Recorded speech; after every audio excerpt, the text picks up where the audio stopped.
আসসালামু আলাইকুম dear students, আশা করি তোমরা ভালো আছো এবং ঘরে আছো।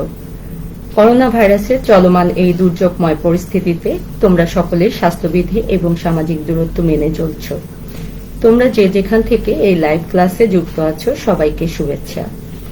আজ আমি থার্মোডাইনামিক্স অ্যান্ড হিট ইঞ্জিন এই বিষয়টির চ্যাপ্টার 8 এর বাকি অংশসমূহ আলোচনা করব।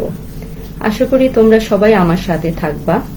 এটা আমার পঞ্চম সেশন। সুপ্রিয় শিক্ষার্থীবৃন্দ, এখন আমি আমার প্রেজেন্টেশন অংশে চলে যাচ্ছি।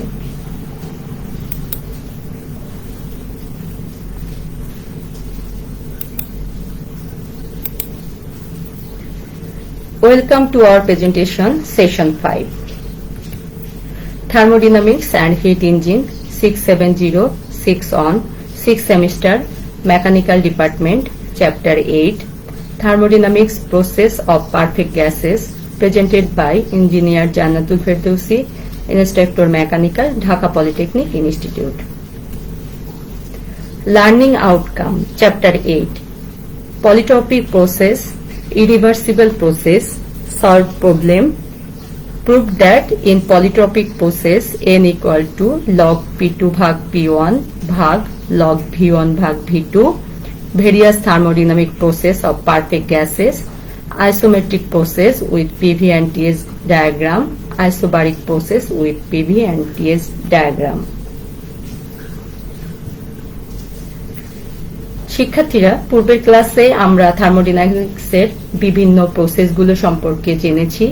আজ আমরা আরো কিছু বিষয় জানব। Polytropic process. A polytropic process is a thermodynamic process that obeys the relation where P is the pressure, V is volume, N is the polytropic index, and C is a constant. যে প্রক্রিয়া PV to the power N equal to ধ্রুবক এই প্রক্রিয়ায় পরিবর্তিত হয় তাকে আমরা পলিট্রপিক প্রক্রিয়া বলি। আমরা পলিট্রপিক প্রক্রিয়ার পিভি ডায়াগ্রাম দেখতে পাচ্ছি। এখানে PV to the power N, P1 V1 to the power N equal to P2 V2 to the power N, অর্থাৎ PV to the power N equal to C এই প্রক্রিয়ায় 1 থেকে 2 বিন্দুতে পরিবর্তিত হচ্ছে। শিক্ষার্থীরা, আশা করি তোমরা বুঝতে পারছো। যদি কারো কোনো প্রশ্ন থাকে তাহলে কমেন্টসে জানাতে পারো। Irreversible process. In the thermodynamics, an irreversible process is defined as a process that cannot be reversed process, that cannot return both the system and the surroundings to their original conditions. During irreversible process, the entropy of the system increases. যে প্রক্রিয়া বিপরীতমুখী হয়ে প্রত্যাবর্তন করতে পারে না তাকে অপ্রত্যাবর্ত প্রক্রিয়া বলে। যে প্রক্রিয়ায় পারিপার্শ্বের সাথে গ্যাস কোনো তাপ বিনিময় করে না তাকে রুদ্রতাপ প্রক্রিয়া বলে। সুতরাং যে প্রক্রিয়ায় তাপের আদান প্রদান নেই কিন্তু ঘর্ষণ কিংবা তাপের ঘাটতি আছে সেই প্রক্রিয়াকে প্রত্যাবর্তক রুদ্রতাপ প্রক্রিয়া বলা হয়। শিক্ষার্থীরা, এখানে আমরা রিভার্সিবল প্রসেস এবং ইরিভার্সিবল প্রসেস এর চিত্র দেখতে পাচ্ছি। ইরিভার্সিবল প্রসেসে প্রক্রিয়ায় প্রাথমিক অবস্থায় ফিরে আসতে পারে না, অর্থাৎ ইরিভার্সিবল প্রসেস প্রাথমিক অবস্থায় ফিরে আসতে পারে না। আমরা যদি ইরিভার্সিবল প্রসেস এর উদাহরণ চিন্তা করি, যেমন দুটি বস্তুর ঘর্ষণের ফলে যে তাপ সৃষ্টি হয় তা একটি অপ্রত্যাবর্তক প্রক্রিয়া, কারণ ঘর্ষণের বিরুদ্ধে যে কাজ করা হয় তাই তাপে রূপান্তরিত হয় এবং ওই তাপ কোনো প্রকারে কাজে পরিণত করা যায় না। শিক্ষার্থীরা, চ্যাপ্টার 8 থেকে এখন আমরা কিছু ম্যাথ দেখব। তোমরা সবাই আমার সাথে খাতা কলম নিয়ে বসবা।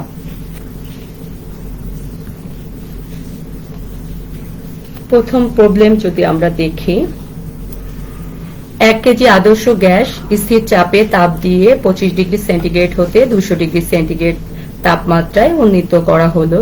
যদি ওই গ্যাসের প্রারম্ভিক আয়তন 2 মিটার কিউব, সিপি 0.235 এবং CB 0.174 kilo calorie per KG kelvin হয়, তবে নির্ণয় করো 1. বৈশিষ্ট্যগত গ্যাস ধ্রুবক, 2. আপেক্ষিক তাপ দেওয়ার অনুপাত, 3. সর্বকৃত তাপ, 4. কাজ সম্পাদন, 5. প্রারম্ভিক চাপ, 6. অন্তর্নিহিত শক্তির পরিবর্তন, 7. চূড়ান্ত আয়তন। প্রথমে আমরা কি কি দেওয়া আছে তা দেখব। গিভেন ভর m equal to 1 kg, P1 equal to P2, স্থির চাপ দেওয়া আছে।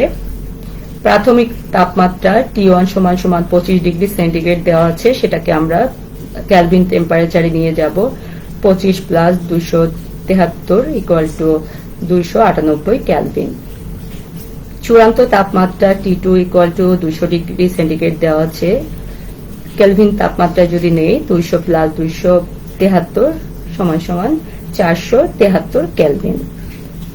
প্রারম্ভিক আয়তন দেওয়া আছে V1 সমান 2 মিটার কিউব, সিপি দেওয়া আছে 0.235, সিবি দেওয়া আছে 0.174 kilo calorie per KG kelvin. বের করতে হবে বৈশিষ্ট্যগত গ্যাস ধ্রুবক আর, আপেক্ষিক তাপ দেওয়ার অনুপাত গামা, সরবরাহকৃত তাপ H, সম্পাদিত কাজ W, প্রারম্ভিক চাপ P1, অন্তর্নিহিত শক্তি E, চূড়ান্ত আয়তন V1। গত ক্লাসে আমি গামা ব্যবহার করেছি, তোমরা কমেন্টস করেছো গামা কি। গামা একটি গ্রিক লেটার। তাপগতিবিদ্যায় গামা আপেক্ষিক তাপ দেওয়ার অনুপাত, অর্থাৎ সিপি ভাগ সিভি। স্থির চাপে আপেক্ষিক তাপ ভাগ স্থির আয়তনে আপেক্ষিক তাপ, এবং গামা এর মান সাধারণত 1.33 থেকে 1.4 ধরা হয়ে থাকে। 1 নম্বরে আমরা জানি CP minus CB equal to R by J. সিপির মান দেওয়া আছে 0.235, সিবির মান দেওয়া আছে 0.174, আর আমরা জানি না। জে এর মান আমরা জানি 427 KGF metre per kilo calorie. সেখান থেকে আমরা মানটা বসিয়ে আর এর মান পাই 26.05 KGF metre per KG kelvin. আবার আমরা জানি গামা ইকুয়াল টু সিপি ভাগ সিবি। এখান থেকে আমরা মানগুলো বসিয়ে পাই 1.351।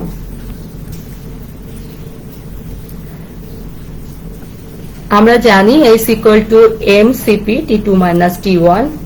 এম এর মান দেওয়া আছে 1, সিপির মান দেওয়া আছে T2 আমরা বের করেছি 473, T1 ও আমরা বের করেছি 298। সেখান থেকে আমরা S এর মান পাই 41.13 কিলো ক্যালোরি। আবার আমরা জানি W বাহ্যিক কাজ equal to M R T2 minus T1 ভাগ জে। আমরা যদি মানগুলো বসাই, আমরা আর এর মানও পেয়েছি পূর্বে, সেখান থেকে আমরা W বের করতে পারবো।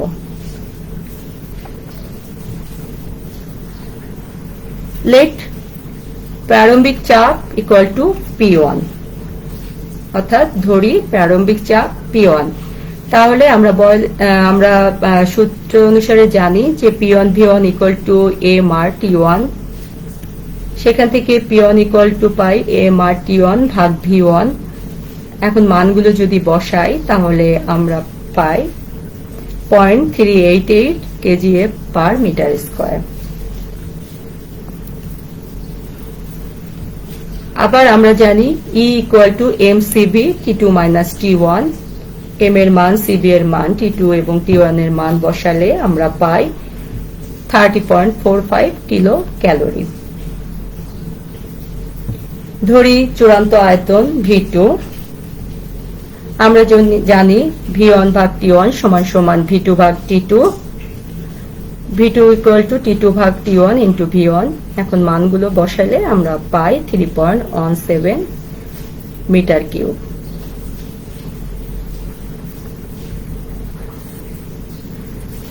শিক্ষার্থীরা, তোমরা বুঝতে পারছো তো? এই অধ্যায়ের প্রত্যেকটি ম্যাথ তোমরা মনোযোগ সহকারে করবা। চ্যাপ্টার 8 একটি গুরুত্বপূর্ণ চ্যাপ্টার। এখান থেকে একটি প্রশ্ন এবং একটি ম্যাথ অবশ্যই আসবে। এখন আমি দ্বিতীয় প্রবলেমে চলে যাই।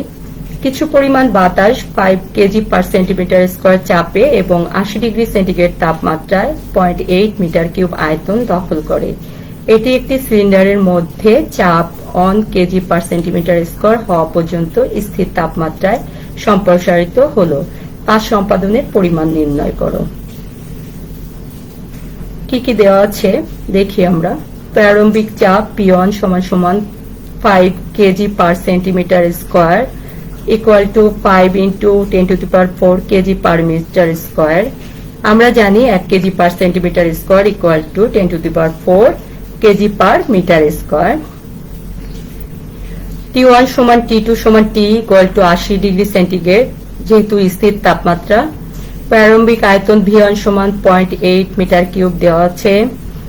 চূড়ান্ত চাপ P2 = 1 KG per centimetre square. ওই একইভাবে 1 into 10 to the power 4 KG per metre স্কয়ারে আমরা নিয়ে নিতে পারি। কাজ সম্পাদন W = হট। আমরা জানি বয়েলের সূত্র অনুযায়ী P1 V1 = P2 V2। তাহলে V2 = P1 V1 ভাগ P2। সেখানে মানগুলো যদি আমরা বসাই তাহলে আমরা পাই 4 মিটার কিউব। সম্প্রসারণ অনুপাত R = আমরা জানি V2 ভাগ V1। V2 এর মান এবং V1 এর মান বসালে আমরা পাই সম্প্রসারণ অনুপাত 5। কাজ সম্পাদন অর্থাৎ স্থির তাপমাত্রা বা সমষ্ণ প্রক্রিয়ায় গ্যাস সম্পাদনে সম্পাদিত কাজ W = 2.3 P1 V1 log R। এখন আমরা মানগুলো যদি বসাই সেখান থেকে আমরা পাই 64308 কেজি মিটার।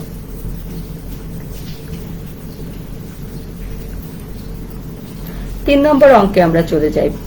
0.45 কেজি বাতাস 178.9 ডিগ্রি সেন্টিগ্রেড তাপমাত্রায় রুদ্রতাপে সম্প্রসারিত হয়ে 3 গুণ আয়তন প্রাপ্ত হলো এবং তাপমাত্রা 15.6 ডিগ্রি সেন্টিগ্রেড হ্রাস পেল। যদি সম্প্রসারণ কালে 5300 কেজিএফ মিটার কাজ সম্পাদন করে তবে গামা আর সিপি এবং সিবি এর মান নির্ণয় করো। প্রথমে আমরা কি কি দেওয়া আছে দেখি।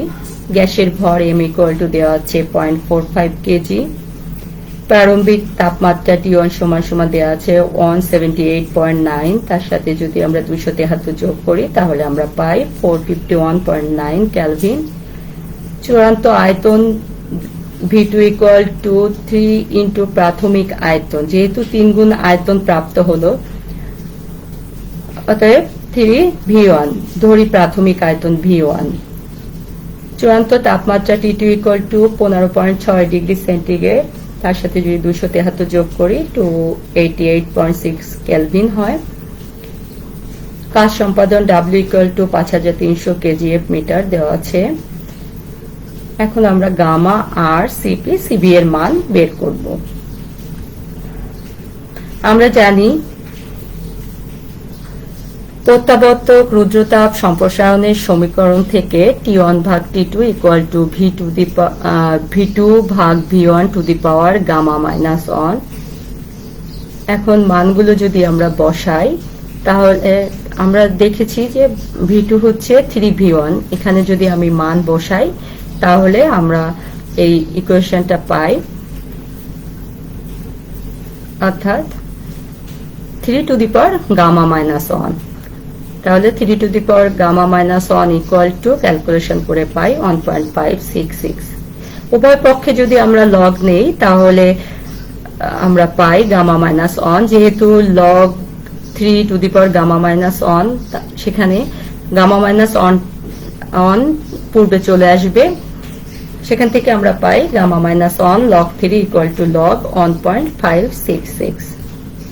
তাহলে আমরা পাই gamma minus 1 equal to log 1.566 ভাগ লগ 3। এখান থেকে আমরা পাই গামা ইকুয়াল টু 1.41।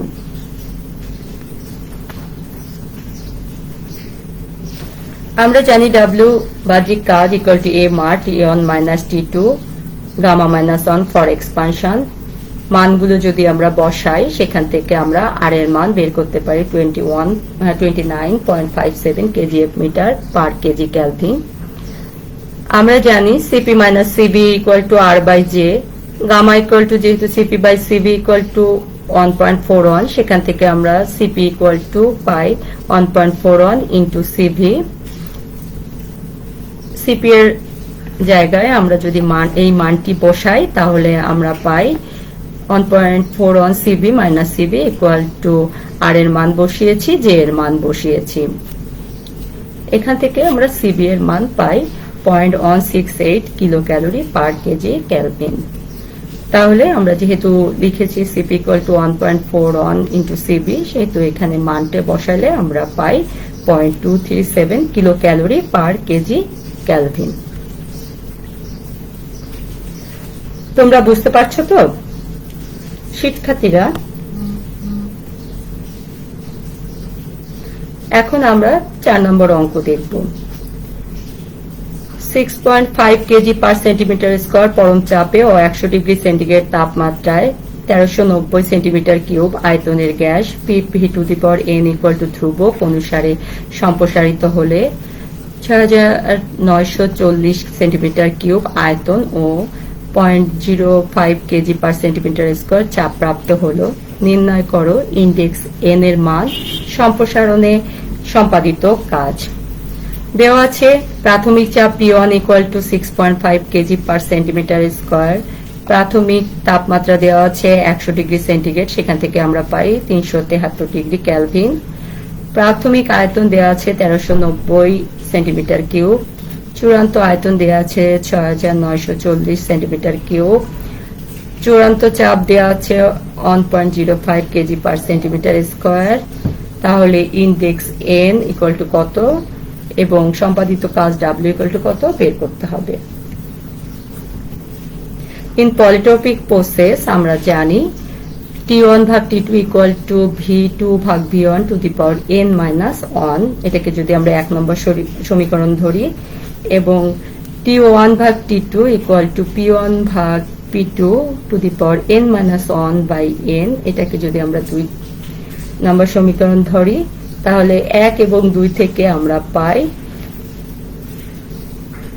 এখানে 1 এবং 2 এ যদি আমরা n ভাগ n মাইনাস 1 দিয়ে গুণ করি তাহলে আমরা এটা পাই V2 ভাগ V1 to the power n equal to P1 ভাগ P2। মানগুলো বসাই। আবার আমরা লগ উভয় পক্ষে লগ নেই, লগ নিলে আমার পাওয়ার উপরের পাওয়ার পিছনে চলে আসবে লগে। সেভাবে আমরা মানগুলো বসিয়ে n এর মান বের করতে পারি, n ইকুয়াল টু 1.13। আবার আমরা জানি w equal to P1 V1 minus P2 V2 n minus 1 for expansion. মানগুলো বসালে আমরা পাই 13446.15 কেজি সেন্টিমিটার, সেখান থেকে যদি আমরা মিটারে নেই 134.46 কেজি মিটার পাই। আবার যদি আমরা নিউটন মিটার নেই তাহলে 1319.06 নিউটন মিটার, এবং যদি আমরা জুলে নেই 1.31 কিলো জুল।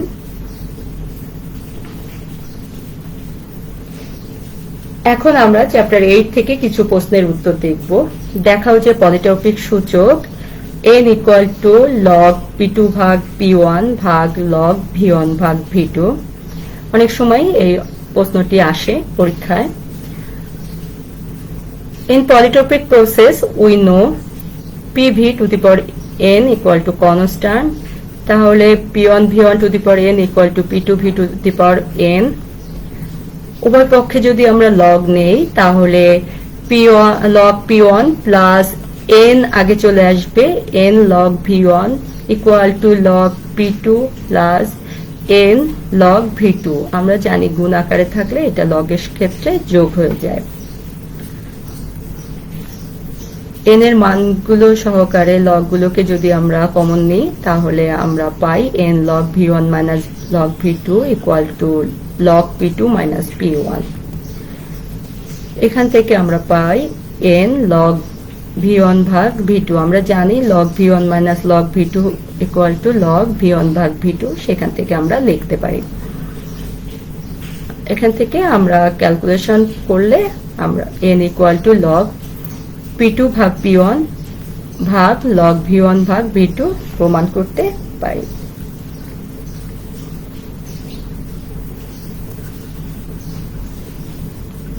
আরেকটি প্রশ্ন দেখব, অনেক সময় এটা আসে। তাপগতিবিজ্ঞানে গ্যাস ও ভেপারের তাপ প্রয়োগ সম্প্রসারণ প্রক্রিয়া সমূহের কৃত কাজ, অন্তর্নিহিত শক্তি এবং মোট তাপ গ্রহণের সূত্রগুলো লেখো। শিক্ষার্থীরা, আমরা জানি তাপগতিবিদ্যায় রিভার্সিবল নন ফ্লো প্রসেস অর্থাৎ প্রত্যাবর্তক অপব্যবহারমূলক প্রক্রিয়ায় 5টি প্রক্রিয়া আছে। সেই প্রক্রিয়াগুলোর কৃত কাজ, অন্তর্নিহিত শক্তি এবং মোট তাপ গ্রহণের সূত্রগুলো আমরা দেখব। কনস্ট্যান্ট ভলিউম প্রসেস, স্থির আয়তন বা সম আয়তন প্রক্রিয়ায়। এই প্রক্রিয়ায় আয়তন স্থির থাকার ফলে গ্যাস দিয়ে কোনো কাজ হয়নি। সরবরাহিত তাপের সবটুকুই তাপমাত্রা ও চাপ বৃদ্ধিতে ব্যবহৃত হয়েছে। সরবরাহিত তাপের সবটুকুই গ্যাসের মধ্যে অন্তর্নিহিত শক্তি বৃদ্ধিতে ব্যবহৃত হয়। অতএব ওয়ার্ক ডান অর্থাৎ কৃত কাজ W = 0, ইন্টারনাল এনার্জি অন্তর্নিহিত শক্তি ডেলি বা E = mCV T2 - T1, total heat supply সরবরাহিত তাপ বা মোট তাপ H = mCV T2 - T1, যেহেতু E = mCV T2 - T1 এবং আমরা জানি H = E + W। সেখান থেকে কনস্ট্যান্ট প্রেসার প্রসেস, স্থির চাপ বা সমচাপ প্রক্রিয়া। এই প্রক্রিয়ায় চাপ স্থির থাকার ফলে মোট তাপের কিছু অংশ গ্যাসের অন্তর্নিহিত শক্তি বৃদ্ধি করে এবং বাকি অংশ বাহ্যিক কাজ সম্পাদন করে। অর্থাৎ কৃত কাজ W = P V2 - V1। আমরা জানি W = PdV, সেখান থেকে এসেছে। অন্তর্নিহিত শক্তি ডেলি বা E = mCV T2 - T1, সরবরাহিত তাপ H = mCp T2 - T1, যেহেতু H = ভর ইনটু আপেক্ষিক তাপ ইনটু তাপমাত্রার পরিবর্তন। শিক্ষার্থীরা, তোমরা বুঝতে পারছো তো? এখন আমরা দেখব কনস্ট্যান্ট টেম্পারেচার প্রসেস, স্থির তাপমাত্রা বা সমুষ্ণ প্রক্রিয়া। এই প্রক্রিয়ায় তাপমাত্রা স্থির থাকে। স্থির তাপমাত্রা প্রক্রিয়ায় সংকোচন বা প্রসারণের সময় তাপমাত্রার পরিবর্তন হয় না। শিক্ষার্থীরা, পূর্বের ক্লাসে আমি স্থির তাপমাত্রা প্রক্রিয়ায় গ্যাস সম্প্রসারণে সম্পাদিত কাজ প্রমাণ করে দেখিয়েছি। সেখান থেকে আমরা পাই কৃত কাজ W = 2.3 P1 V1 log P1 ভাগ P2 ইকুয়াল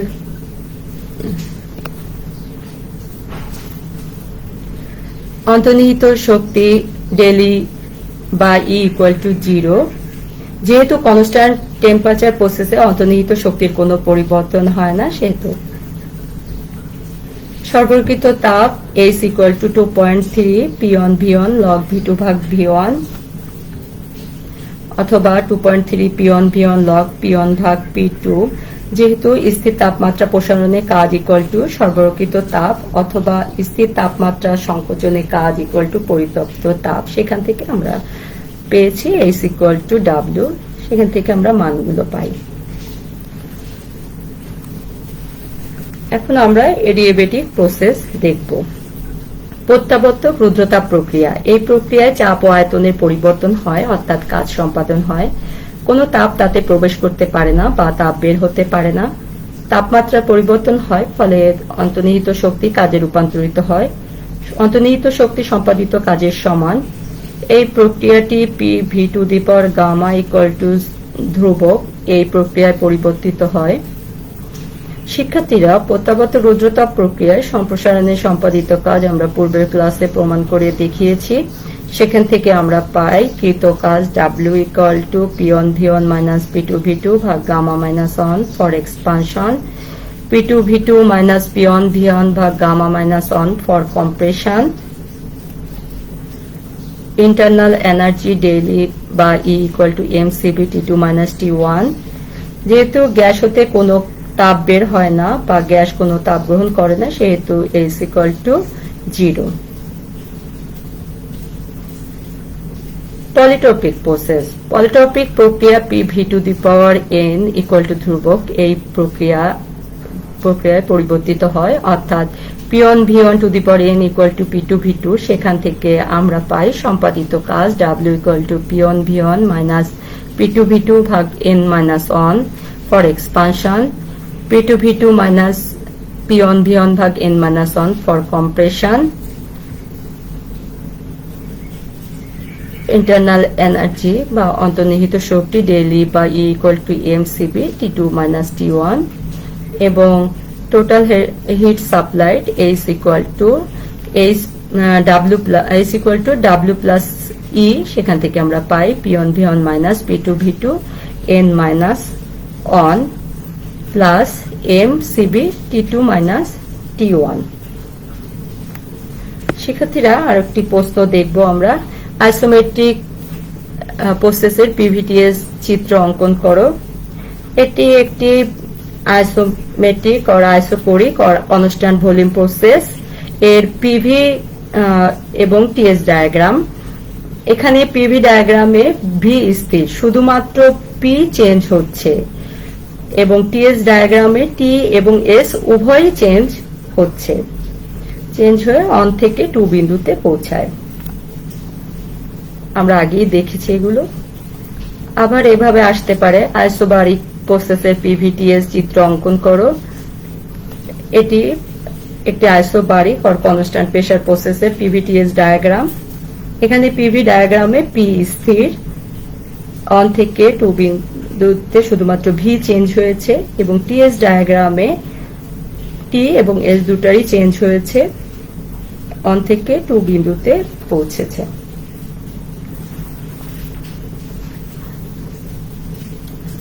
আশা করি এতক্ষণ তোমরা আমার সাথে লাইভ ক্লাসে যুক্ত ছিলে।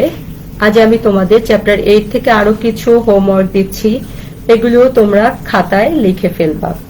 চ্যাপ্টার 8 থেকে হোমওয়ার্ক গুলো হচ্ছে, দেখাও যে পলিটোপিক সূচক n equal to log P2 ভাগ P1 log V1 ভাগ V2, আইসোমেট্রিক প্রসেসের পিভিটিএস চিত্র অঙ্কন করো। একটু আগে আমি যেগুলো দেখালাম, আইসোবারিক প্রসেসের পিভিটিএস চিত্র অঙ্কন করো।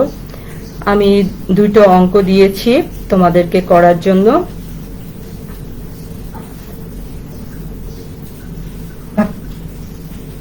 ছয় নম্বর, প্রত্যাবর্তক ও অপ্রত্যাবর্তক প্রক্রিয়ার 5টি পার্থক্য লেখো। আমার লেকচার এবং বইয়ের সাথে মিলিয়ে কোশ্চেন এবং অ্যান্সার তৈরি করে নিয়ে তোমরা লেখাপড়া করবে। এই ক্লাসের ভিডিওটি পুনরায় দেখতে চাইলে দক্ষতা বাতায়ন skills.gov.bd এই ওয়েবসাইটে ভিজিট করুন। আগামী ক্লাসে আবারও দেখা হবে। কোভিড-19 কে আমরা যেন মোকাবেলা করতে পারি, আল্লাহর কাছে সেই প্রার্থনা করি। সবাই ভালো থেকো। আমরা সবাই স্বাস্থ্যবিধি মেনে চলবো এবং সামাজিক দূরত্ব বজায় রাখবো। এখানেই শেষ করছি। Thanks to all.